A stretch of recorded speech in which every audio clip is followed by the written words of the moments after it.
say, I don't have money to give you. And if you don't, I take your car and a piece of your house.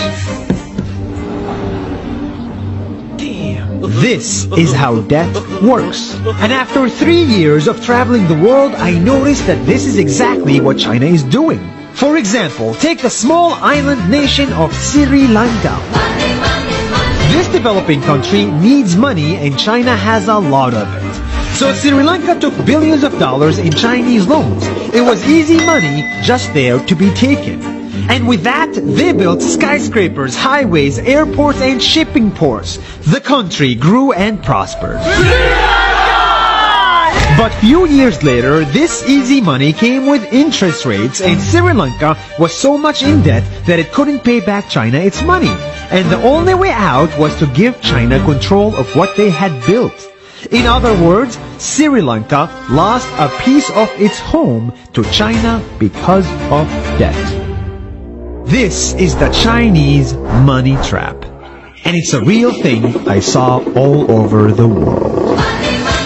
In Papua New Guinea, I saw $2 billion in loans given by the Chinese to build skyscrapers, infrastructures, and ports.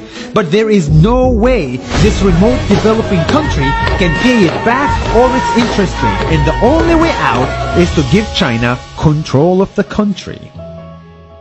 In the Maldives, Pakistan, Malaysia, Laos, Kazakhstan, Mongolia, Egypt, Kenya, and South Africa, the same thing is happening, and many countries are struggling to pay back Chinese loans. If you look closely, all these infrastructure projects like highways, ports, and bridges connect to China through the sea or through the land to form something far bigger, far more powerful than just a bridge. A new Silk Road.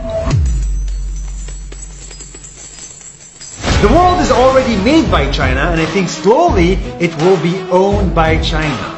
Don't get me wrong, building bridges, ports, highways, and airports is a great thing for the people in the country, but they come at a very high cost. And when these countries can't pay back the loans, these countries will lose their homes. One thing my parents had taught me is that there's no such thing as a free lunch or a free ride. So if we're not careful with our money or other people's money, then we better start learning Chinese. 下周见。